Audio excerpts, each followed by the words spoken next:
Hello, dear aspirants. My name is Panchal Prashant and I welcome you to World Inbox. Dear friends, મુખ્ય પરીક્ષામાં descriptive ઇંગ્લિશમાં mastery લાવવા માટે આપણી world inbox academy ચલાવી રહી છે પ્રોજેક્ટ ક્રેક ડિસ્ક્રિપ્ટિવ ઇંગ્લિશ, જેને તમે લોકો પ્રોજેક્ટ સીડીના નામે ઓળખો છો. આજે પ્રોજેક્ટ સીડીનો લેક્ચર નંબર 56માં આપણે ઉપસ્થિત થયા છીએ, જે અંતર્ગત આજે આપણે પાસ્ટ પરફેક્ટ કન્ટિન્યુઅસ ટેન્સનો પેરેગ્રાફ 1 ડિસ્કસ કરવાનો છે. પાસ્ટ પરફેક્ટ કન્ટિન્યુઅસ ટેન્સને ગુજરાતીમાં શું કહેવાય તો જોઈએ. ચાલુ પૂર્ણ ભૂતકાળ. શું કહેવાશે? ચાલુ પૂર્ણ ભૂતકાળ. તો એનો પેરેગ્રાફ 1 ડિસ્કસ કરવાનો છે, જેનું ટાઇટલ છે મિત્રો વિદેશ નીતિ અને રાજદ્વારી. ડન. તો આ જે ટાઇટલ વાળો પેરેગ્રાફ છે એને આપણે ડિસ્કસ કરીએ કે એને કઈ રીતે લખવાનો છે. તો આ પેરેગ્રાફ એક વખત વાંચી લઈએ. રાષ્ટ્ર વર્ષોથી પડોશી દેશો સાથે રાજદ્વારી સંબંધો મજબૂત કરી રહ્યું હતું. રાજદ્વારીઓ મહિનાઓથી સતત વાતચીતમાં જોડાઈ રહ્યા હતા. વ્યૂહાત્મક ભાગીદારીનો વિસ્તાર થાય તે પહેલા સરકાર લાંબા સમયથી વૈશ્વિક મંચો પર ભાગ લઈ રહી હતી. પરસ્પર વિશ્વાસ વધે તે પહેલા અધિકારીઓ ઘણા વર્ષોથી સાંસ્કૃતિક આદાન પ્રદાનને પ્રોત્સાહન આપી રહ્યા હતા. તો આ વાક્યમાં પહેલા કાળ ઓળખી લઈએ કે કેવી રીતે કાળ ઓળખી શકાય, કે ગુજરાતીમાં કોઈ વાક્ય એનું કાળ ઓળખવું હોય તો સૌથી છેલ્લો શબ્દ જોવાનો, હતું, હતા, હતી, હતા. તો નિયમ એવો છે કે જ્યારે ગુજરાતીના વાક્યના અંતમાં હતો, હતી, હતા, હતું આવા શબ્દો લખેલા હોય તો ફ્રેન્ડ્સ એ વાક્ય ભૂતકાળમાં માનવામાં આવે. હવે ભૂતકાળમાં રહેલી ક્રિયા જોઈએ કેવી છે, તો મજબૂત કરી રહ્યું હતું, જોડાઈ રહ્યા હતા, ભાગ લઈ રહી હતી, પ્રોત્સાહન આપી રહ્યા હતા. તો જ્યારે વાક્યમાં રહી રહ્યા, રહ્યું આવું લખવું હોય તો એ ફ્રેન્ડ્સ ચાલુ ક્રિયાને બતાવે. હવે મેં તમને અગાઉ જેટલા બી લેક્ચર 50 થી લઈને 55 સુધીના જે લેક્ચર છે એમાં વાડી ઘડી મેં ચર્ચા કરેલી છે કે ચાલુ ક્રિયા લખવાની હોય ને મિત્રો તો એને માટે બે કાળ આવે, ચાલુ કાળ અને ચાલુ પૂર્ણ કાળ. હવે ક્યારે ચાલુ પૂર્ણ કાળમાં લખાય તો જ્યારે ક્રિયાની શરૂઆતનો ચોક્કસ સમય કે પછી ક્રિયાનો સમયગાળો આ બંનેમાંથી કોઈ બી એક માહિતી લખવાની હોય તો એ વાક્ય ચાલુ પૂર્ણ કાળમાં લખાશે. જો આ બંનેમાંથી કોઈ બી માહિતી લખવાની નથી તો ખાલી ચાલુ કાળમાં લખાશે. તો જોઈએ, રાષ્ટ્ર ક્યારથી? વર્ષોથી. તો વર્ષોથી ક્રિયાનો શું છે? સમયગાળો. મહિનાઓથી શું છે? ક્રિયાનો સમયગાળો. વ્યૂહાત્મક ભાગીદારીનો વિસ્તાર થાય તે પહેલા, તો કોઈ ક્રિયા થઈ તે પહેલાની વાત છે ને એમાં બી ક્રિયા ચાલુ બતાવી છે તો બી ચાલુ પૂર્ણ કાળ આવશે. પરસ્પર વિશ્વાસ વધે તે પહેલા, તો એની પહેલાની વાત છે ને એમાં બી ક્રિયા ચાલુ બતાવી છે તો ચાલુ પૂર્ણ કાળ આવશે. ડન. તો ફ્રેન્ડ્સ આ આખો પેરેગ્રાફ લખવામાં આવશે કયા કાળમાં? ચાલુ પૂર્ણ કાળમાં. તો આ બંને શબ્દોને ભેગા કરો, ચાલુ પૂર્ણ અને આ શબ્દને ભેગો કરો ભૂતકાળ, તો ચાલુ પૂર્ણ ભૂતકાળ બને, જેની વાક્ય રચના થાય ભૂતકાળ પ્રમાણે હેવનું રૂપ પ્લસ બીન આઈએનજી. ભૂતકાળ પ્રમાણે હેવનું રૂપ થશે હેડ, એના પછી આવશે બીન અને એના પછી આવશે આઈએનજી. તો આખા પેરેગ્રાફમાં જેટલા બી ક્રિયાપદ છે ને મિત્રો એને આ રીતે લખવામાં આવશે, હેડ, બીન, આઈએનજી, જે ચાલુ પૂર્ણ ભૂતકાળની વાક્ય રચનામાં ક્રિયાપદના સ્થાને આવશે. ચાલુ પૂર્ણ ભૂતકાળને કહેવાય પાસ્ટ પરફેક્ટ કન્ટિન્યુઅસ ટેન્સ, જેની વાક્ય રચનામાં શું આવશે? હેડ, બીન, આઈએનજી. હવે આ પેરેગ્રાફને લખવા માટે આપણે જે ટાઇટલ છે એને પહેલા ઇંગ્લિશમાં લખી નાખીએ. તો ધ્યાન આપજો, અને છે અનેની પહેલા વાળો પાર્ટ પહેલા લખાશે, પછી વાળો પાર્ટ પછી લખાશે. તો પહેલા પાર્ટમાં શું લખ્યું છે? વિદેશ નીતિ. તો નીતિને કહેવાય પોલિસી. નીતિ કેવી? વિદેશની. તો દોસ્તો એનું વિશેષણ છે, તો વિના કેવી રીતે લખાશે? સીધી. તો એને કહેવાશે ફોરેન. વિદેશ એટલે ફોરેન. ડન. તો વિદેશ નીતિનું ઇંગ્લિશ થશે ફોરેન પોલિસી. અને એને કહેવાશે એન્ડ, ને રાજદ્વારીને કહેવાય ડિપ્લોમેસી.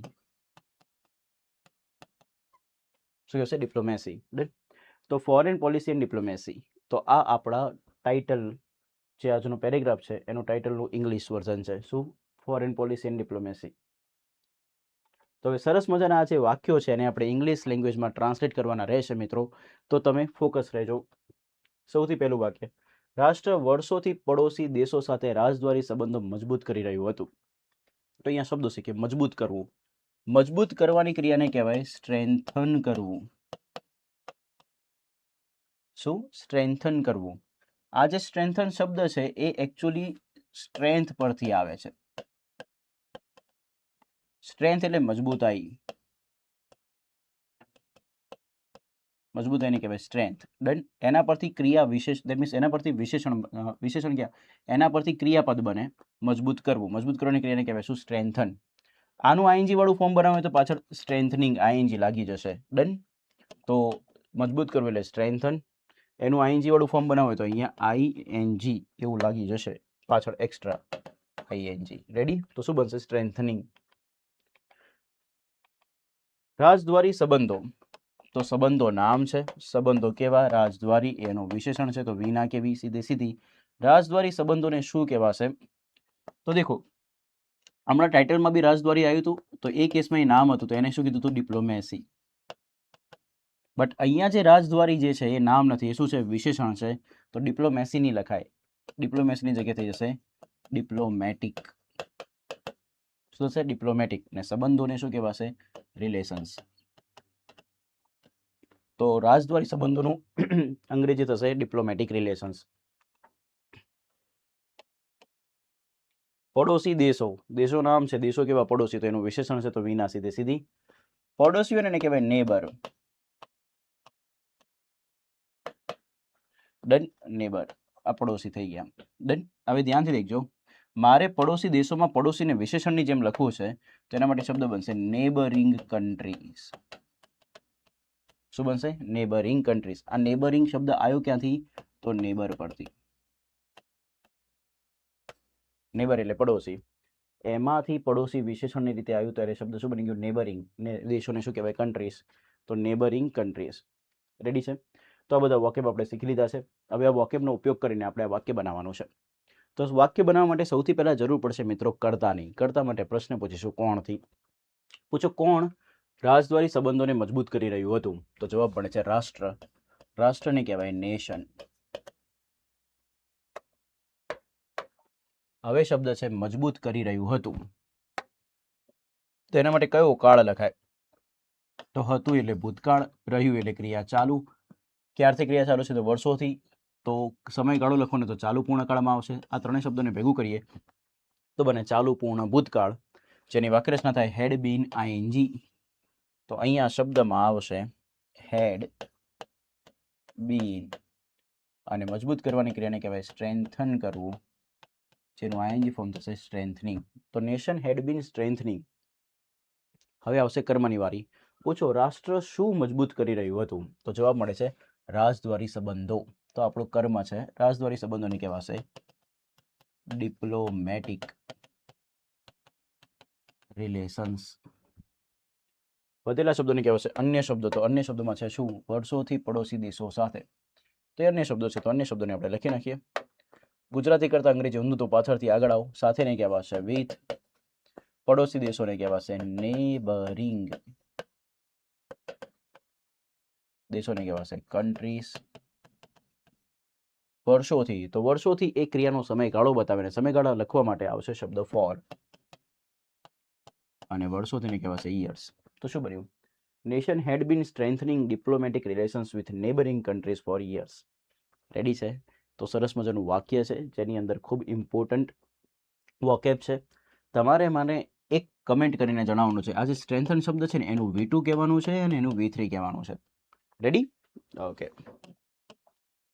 તો એ કમેન્ટ કરીને મને જણાવો કે સ્ટ્રેન્થનનું V2 અને V3 શું થશે. રાજદ્વારીઓ મહિનાઓથી સતત વાતચીતમાં જોડાઈ રહ્યા હતા. ઓકે, તો વાકેફ શીખીએ. રાજદ્વારીઓ. રાજદ્વારીઓ એક નામ છે, એમને કહેવાશે ડિપ્લોમેટ્સ. ડન. તો રાજદ્વારીઓ એટલે કે ડિપ્લોમેટ્સ. ડિપ્લોમેટ્સ માં ઈ નહીં આવે, ખાસ યાદ રાખજો. Sorry for my mistake. Diplomats ખાલી એસ લાગશે, ઈ એસ નહીં લાગે. ડિપ્લોમેટ્સ. નેક્સ્ટ, જોડાવું. જોડાવાની ક્રિયાને કહેવાય એંગેજ થવું. ડન. જોઈન થવું બી લખી શકાય, એંગેજ થવું બી લખી શકાય. તો આપણે અહીંયા લખીશું એંગેજ થવું. અને એનું V2 અને V3 ફોર્મ બનાવવું હોય તો પાછળ ઈડી લાગી જાય તો શબ્દ બને એંગેજડ. અને આઈએનજી વાળું ફોર્મ બનાવવું હોય તો બને એંગેજિંગ. સતત વાતચીત. તો વાતચીત નામ છે ને વાતચીત કેવી? સતત. તો સતતને કહેવાય કન્ટિન્યુઅસ. અને વાતચીતને કહેવાય કન્વર્ઝેશન્સ. કન્વર્ઝેશન્સ ના કહેવું હોય તો વાતચીતને કહેવાય ટોક. ટોક બી ના કહેવું હોય તો જ્યારે રાજદ્વારીઓ ભેગા થઈને વાતચીત કરતા હોય તો એના માટે એક સારો અને સુંદર શબ્દ છે જેને કહેવાય ડાયલોગ. શું કહેવાય? ડાયલોગ. રેડી? તો સતત વાતચીત માટે કન્ટિન્યુઅસ કન્વર્ઝેશન, કન્ટિન્યુઅસ ટોક ને કન્ટિન્યુઅસ ડાયલોગ. ઠીક છે? કન્ટિન્યુઅસ ના લખવું હોય તો બીજો બી શબ્દ આવે કોન્સ્ટન્ટ. સતત માટે બીજો શબ્દ શું લખાય? કોન્સ્ટન્ટ. ડન. તો continuous conversation, continuous dialogue, continuous talk, કાં તો કોન્સ્ટન્ટ ટોક, કોન્સ્ટન્ટ ડાયલોગ, કાં તો કોન્સ્ટન્ટ કન્વર્ઝેશન. મહિનાઓથી, તો મહિનાઓથી ક્રિયાનો સમયગાળો છે, એના માટે આવશે ફોર, તો અહીંયા શબ્દ લખાશે ફોર મંથ્સ. તો બધા વાક્ય લખી લીધા છે. હવે આપણે આ વાક્યનો ઉપયોગ કરીને આ વાક્ય બનાવવાનો છે. પૂછો કોણ વાતચીતમાં જોડાઈ રહ્યા હતા? તો જવાબ આવે છે રાજદ્વારીઓ. તો રાજદ્વારીઓ આપણા કરતા થયા. અહીંયા શબ્દ આવશે ડિપ્લોમેટ્સ. ડન. હતા એટલે ભૂતકાળ છે, રહ્યા એટલે ક્રિયા ચાલુ છે, અને મહિનાઓથી ક્રિયાનો સમયગાળો છે. તો ચાલુ ક્રિયાનો જ્યારે સમયગાળો લખવાનો તો વાક્ય ચાલુ પૂર્ણ કાળમાં જશે, અને હતા છે એટલે ભૂતકાળ છે, તો બનશે ચાલુ પૂર્ણ ભૂતકાળ, જેની વાક્ય રચના બને દોસ્તો હેડ બીન આઈએનજી. દુનિયાના બધા કરતા સાથે શું લાગવાનું છે? હેડ, એટલે ચિંતાની વાત નથી. પછી આવશે બીન, જોડાવાની ક્રિયાને કહેવાય એંગેજ થવું, તો એંગેજનું આઈએનજી વાળું ફોર્મ થશે એંગેજિંગ. ડન. પૂછો શેમાં જોડાઈ રહ્યા હતા? તો જવાબ મળે છે સતત વાતચીતમાં, તો એંગેજિંગ માનું ઇંગ્લિશ હશે ઇન, સતત વાતચીતને કહેવાશે કન્ટિન્યુઅસ ડાયલોગ. ક્યારથી? મહિનાઓથી, તો અહીંયા આવશે ફોર મંથ્સ. તો શું બન્યું આખું વાક્ય? Diplomats had been engaging in continuous dialogue for months. Ready? તો ખૂબ સરસ મજાનું વાક્ય બની ગયું છે મિત્રો.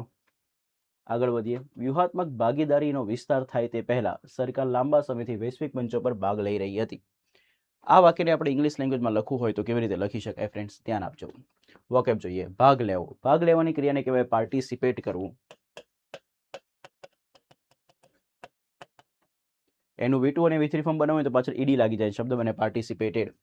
તો ભાગ લેવો એટલે પાર્ટિસિપેટ કરવું, એનું V2 V3 શું બને? પાર્ટિસિપેટેડ. અને આઈએનજી વાળું ફોર્મ બનાવવું હોય ને તો આ ઈ નીકળી જશે અને એની જગ્યાએ લાગી જશે આઈએનજી, ને શબ્દ બનશે શું? પાર્ટિસિપેટિંગ. રેડી? વૈશ્વિક મંચો, વિશ્વ હોય ને વિશ્વ, એને ગ્લોબ રીતે બી ઓળખાય, ને વિશ્વમાંથી શબ્દ બને વૈશ્વિક, તો એ ગ્લોબ પરથી શબ્દ બની જાય ગ્લોબલ. ને મંચો માટે સારો શબ્દ આવે. રાજદ્વારી જ્યારે મંચોની વાત કરીએ તો એના માટે શબ્દ આવે ફોરમ્સ. શું આવે? ફોરમ્સ. ડન. તો વૈશ્વિક મંચો વિશેષણ અને નામ હતું તો સીધું લખાઈ ગયું શું? Global forums. વ્યૂહાત્મક ભાગીદારી, તો ભાગીદારી એક નામ છે. ભાગીદારી કેવી? વ્યૂહાત્મક એનું વિશેષણ છે, તો વિના કેવું? સીધું. વ્યૂહાત્મક ના માટે શબ્દ આવે સ્ટ્રેટેજિક, ને ભાગીદારીને કહેવાય પાર્ટનરશિપ. ડન. તો વ્યૂહાત્મક ભાગીદારીને શું કહેવાય? Strategic partnership. Strategic partnership. વિસ્તાર થવો, વિસ્તાર થવાની ક્રિયાને કહેવાય એક્સપાન્ડ થવું. ડન. એનું V2 કે V3 બનાવવાની જરૂર પડશે તો એક્સપાન્ડનું V2 કે V3 અહીંયા લખીને આપી દઉં દોસ્તો, બનશે એક્સપાન્ડેડ. કયો શબ્દ બનશે? એક્સપાન્ડેડ. તે પહેલાને ઇંગ્લિશમાં કહેવાય બિફોર. શું કહેવાશે? બિફોર. રેડી? તો મેં તમને બધા વોકેબ શીખવાડી દીધા છે. હવે આ વોકેબનો ફાયદો ઉઠાવીને આપણે વાક્ય બનાવવાનું છે. ચાલો, સરસ મજાનું વાક્ય બનાવવા માટે પહેલા જરૂર પડશે કર્તાને. પૂછો કોણ વૈશ્વિક મંચો પર ભાગ લઈ રહી હતી? તો જવાબ આવે છે સરકાર. તો સરકાર માટે શબ્દ બને ગવર્મેન્ટ, ને ગવર્મેન્ટની આગળ હંમેશા ધ આર્ટિકલ લાગે, સો ધ ગવર્મેન્ટ. ભાગ લઈ રહી હતી, તો ભૂતકાળમાં ક્રિયા ચાલુ છે, અને આ ચાલુ ક્રિયા કઈ ક્રિયા થાય ને તે પહેલાની ચાલુ છે. ડન. તો દોસ્તો જ્યારે તે પહેલા જેવા શબ્દો લખેલા હોય તો એ વાક્ય ચાલુ પૂર્ણ કાળમાં લખાશે, અને એટલા માટે શબ્દ બનશે ચાલુ પૂર્ણ ભૂતકાળ. શું બનશે? આ હતી એટલે ભૂતકાળ છે, રહી એટલે ક્રિયા ચાલુ છે, પણ આ ક્રિયા ચાલુ ક્યારે છે? અમુક ક્રિયા થઈ તે પહેલાથી ચાલુ છે, એટલા માટે બને ચાલુ પૂર્ણકાળ. આ ત્રણેય શબ્દોને ભેગા કરીને બોલવું તો બોલાય ચાલુ પૂર્ણ ભૂતકાળ, જેની વાક્ય રચના બને હેડ બીન આઈએનજી. તો આ ટેકનિક બી યાદ રાખજો. જ્યારે કોઈ ક્રિયા ચાલુ હોય ને અમુક સમય પહેલાથી ચાલુ હોય તો એને બી ચાલુ પૂર્ણકાળમાં જ લખવામાં આવે. મારા શબ્દોને યાદ રાખજો. તો એના માટે શબ્દ બનશે હેડ બીન આઈએનજી. તો અહીંયા આવશે હેડ બીન. ભાગ લેવાની ક્રિયાને કહેવાય પાર્ટિસિપેટ કરવું, જેનું આઈએનજી ફોર્મ થશે પાર્ટિસિપેટિંગ. હવે તમે જેમાં ભાગ લેતા હોય ને એના માટે શબ્દ આવે ઇન. તો અહીંયા પરનું અંગ્રેજી ઓન ના કરતા, અહીંયા પર માટે બી અંગ્રેજીમાં શું આવશે? ઇન જ આવશે.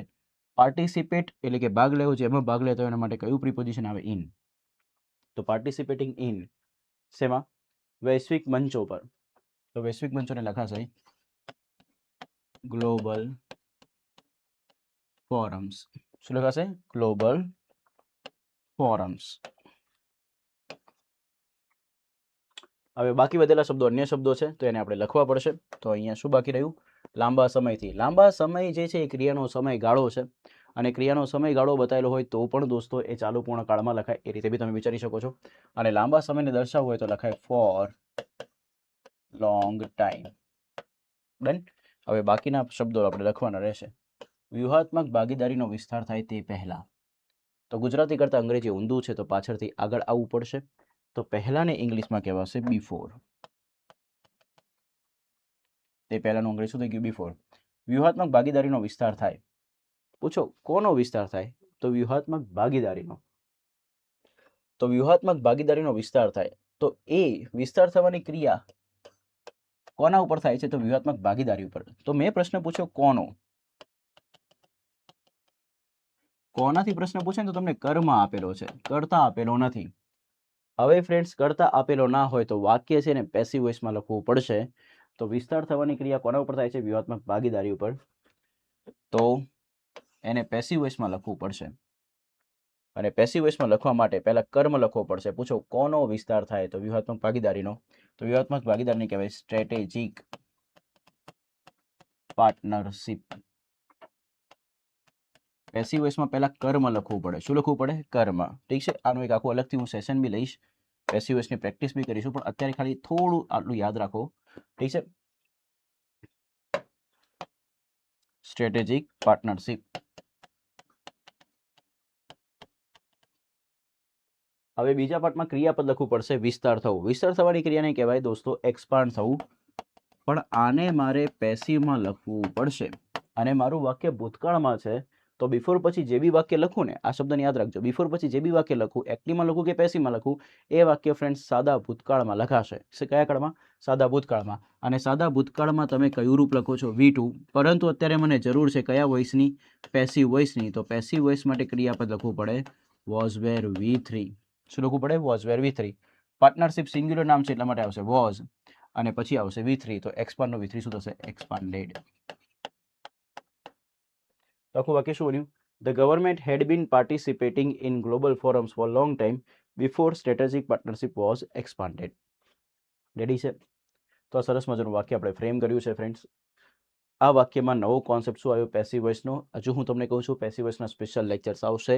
મિનિમમ 10 to 12 લેક્ચર્સ આપણે પેસિવ વોઇસ ઉપર કામ કરીને લઈશું દોસ્તો. પણ અત્યારે ખાલી આટલું સપોર્ટ કરજો કે સાદા ભૂતકાળનો પેસિવ વોઇસ બનાવવું હોય તો આવશે વોઝ વેર V3. એટલા માટે અહીંયા આવશું વોઝ વેર V3. ડન. ચલો નેક્સ્ટ. પરસ્પર વિશ્વાસ વધે તે પહેલા અધિકારીઓ ઘણા વર્ષોથી સાંસ્કૃતિક આદાન પ્રદાનને પ્રોત્સાહન આપી રહ્યા હતા. તો વાક્ય શીખી લઈએ. સાંસ્કૃતિક આદાન પ્રદાન. સંસ્કૃતિ જે હોય ને એને કલ્ચર કહેવાય. ડન.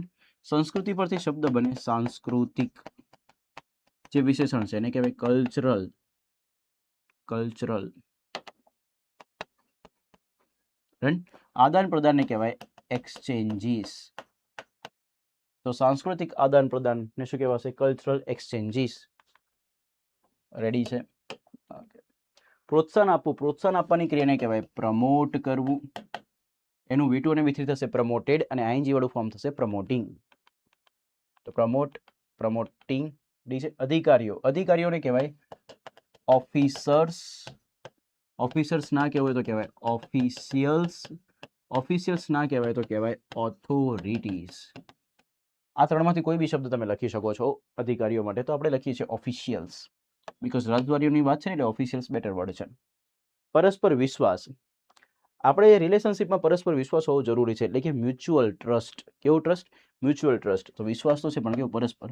એના માટે શબ્દ બને મ્યુચ્યુઅલ ટ્રસ્ટ. ને તે પહેલાને ઇંગ્લિશમાં કહેવાય બિફોર. ને વધવાની ક્રિયાને કહેવાય ઇન્ક્રીઝ થવું. ઇન્ક્રીઝનો સ્પેલિંગ ઘણી વખત આપણે લખેલો બી છે અને હવે તમને યાદ બી હશે. ઇન્ક્રીનો યાદ રાખો INCR. ઇઝનો થઈ જશે EASE. એનું V2 ફોર્મ બનાવવું હોય તો ફ્રેન્ડ્સ ED લાગી જશે. શબ્દ બનશે ઇન્ક્રીઝડ. ડન. ઓકે. હવે આ વાક્યને સરસ મજાનું બનાવવાનું છે મિત્રો. તો સૌથી પહેલા આપણે શોધવું પડશે કર્તા. પૂછો કોણ પ્રોત્સાહન આપી રહ્યા હતા? તો જવાબ મળે છે અધિકારીઓ. કોણ પ્રોત્સાહન આપી રહ્યું છે? અધિકારીઓ. તો ફ્રેન્ડ્સ અધિકારીઓ આપણો કર્તા છે, તો અહીંયા લખવામાં આવશે ઓફિશિયલ્સ. મારી પાસે સ્પેસ થોડી ઓછી હોવાને લીધે હું પહેલા સ્પેસ થોડી ક્રિએટ કરી દઉં, તો અમુક વાક્ય આપણે નીકાળી દઈએ. ઓકે, નથી રિમૂવ થતું, તો આપણે ડાયરેક્ટલી બનાવી દઈએ. ચલો, તો કર્તા કોણ છે? અધિકારીઓ. તો અધિકારીઓને કહેવાશે ઓફિશિયલ્સ. ઓફિશિયલ્સ. ડન. હવે ક્રિયા કઈ છે? તો પ્રોત્સાહન આપી રહ્યા હતા. હતા એટલે ભૂતકાળ, રહ્યા એટલે ક્રિયા ચાલુ, અને ઘણા વર્ષો એ ક્રિયાનો શું છે? સમયગાળો. સમયગાળો બતાવેલો હોય ને ક્રિયા ચાલુ હોય તો ફ્રેન્ડ ચાલુ પૂર્ણકાળમાં લખાય. હતા એટલે ભૂતકાળ થઈ ગયું. બધા શબ્દોને ભેગું કરો તો ચાલુ પૂર્ણ ભૂતકાળ, જેની વાક્ય રચના થાય હેડ બીન આઈએનજી. તો ઓફિશિયલ સાથે આવશે હેડ બીન. પ્રોત્સાહન આપવાની ક્રિયાને કહેવાય પ્રમોટ કરવું. તો પ્રમોટનું આઈએનજી શું છે? પ્રમોટિંગ. પ્રોપર વેમાં લખીએ તો આવી રીતે લખાશે પ્રમોટિંગ. રેડી? તો ઓફિશિયલ્સ હેડ બીન પ્રમોટિંગ. હવે કર્મ માટે પ્રશ્ન પૂછો કોને પ્રોત્સાહન આપી રહ્યા હતા? તો સાંસ્કૃતિક આદાન પ્રદાનને. તો સાંસ્કૃતિક આદાન પ્રદાનને કહેવાય કલ્ચરલ એક્સચેન્જીસ. રેડી? ક્યારથી? તો ઘણા વર્ષોથી. તો ઘણા વર્ષોથી સમયગાળો છે, તો શું લખાશે? ફોર. ઘણા વર્ષો માટે શબ્દ આવે સેવરલ યર્સ. ઘણા માટે મેની બી લખાય ને સેવરલ બી લખાય. આપણે અહીંયા સેવરલ લખી દીધું છે. તો officials had been promoting cultural exchanges for several years. હવે બાકીના શબ્દો લખવાના છે. પરસ્પર વિશ્વાસ વધે તે પહેલા. તો તે પહેલાનું અંગ્રેજી આવશે ફ્રેન્ડ્સ બિફોર. હવે લખવાનું છે પરસ્પર વિશ્વાસ વધે. ડન. તો પૂછો કોણ વધે? કોણથી પ્રશ્ન પૂછો, જવાબ મળે તો કર્તા હશે. કોણ વધે? તો પરસ્પર વિશ્વાસ. તો આપણો કર્તા આપેલો છે ને પછી વધવાની ક્રિયા થાય છે. હમણાં જ વાત કરી કે બિફોરના પછી જે બી વાક્ય લખવાનું થશે એ સાદા ભૂતકાળમાં લખવામાં આવશે, કારણ કે આગળનો પાર્ટ ભૂતકાળમાં છે, એટલા માટે બિફોર પછી સાદો ભૂતકાળ જ આવશે. અને સાદો ભૂતકાળ લખવો હોય તો ક્રિયાપદનું સાદા ભૂતકાળનું રૂપ કયું રૂપ આવે? V2. પણ V2 ને લગતા પહેલા કર્તાની જરૂર પડે. કર્તા તરીકે કોણ છે? પરસ્પર વિશ્વાસ, જેને કહેવાય મ્યુચ્યુઅલ ટ્રસ્ટ. ને વધવાની ક્રિયાનું V2 ફોર્મ ઇન્ક્રીઝનું V2 ફોર્મ થશે ઇન્ક્રીઝડ. તો અહીંયા શબ્દ આવશે ઇન્ક્રીઝડ. તો આખું વાક્ય રેડી થઈ ગયું. Officials had been promoting cultural exchanges for several years before mutual trust increased. Ready છે મિત્રો? તો ખૂબ સરસ મજાના વોકેબ છે. ફોરેન પોલિસી એન્ડ ડિપ્લોમેસી પરનો આ પેરેગ્રાફ છે. અત્યારે આપણો જે દેશ છે એ ફોરેન કન્ટ્રીઝ સાથે આપણે સારા એવા વ્યવહાર કરી રહ્યું છે. તો ફોરેન એક્સચેન્જના બેઝ ઉપર, ફોરેન પોલિસીના બેઝ ઉપર, ડિપ્લોમેસીના બેઝ ઉપર તમારી મેન્સમાં ક્વેશ્ચન બની શકે છે. તો આવી જ રીતે અલગ અલગ ટાઇટલ કે જેનાથી તમારું કરંટ અફેર્સ ઇમ્પ્રૂવ થાય, તમારું જીકે ઇમ્પ્રૂવ થાય, તમારું ગુજરાતી ભાષાનું નોલેજ ઇમ્પ્રૂવ થાય, ને ઇંગ્લિશ તો ડેફિનેટલી ઇમ્પ્રૂવ થવું જ જોઈએ. એના માટે દોસ્તો આપણે પ્રોજેક્ટ CD ચલાવી રહ્યા છે. આ પ્રોજેક્ટને જે રીતે અમે આગળ વધારી રહ્યા છે એવી જ રીતે તમે બી મેક્સિમમ લોકોને શેર કરતા રહો, મેક્સિમમ કમેન્ટ કરતા રહો. તમને કોઈ બી ડાઉટ જણાવતો હોય એટલે વિડીયોની અંદર તમે કમેન્ટ સેક્શનમાં પૂછી શકો છો. હું એનો ડેફિનેટલી રિપ્લાય કરીશ. મળીએ દોસ્તો નેક્સ્ટ લેક્ચરમાં. Till then bye bye, take care, be happy, be healthy.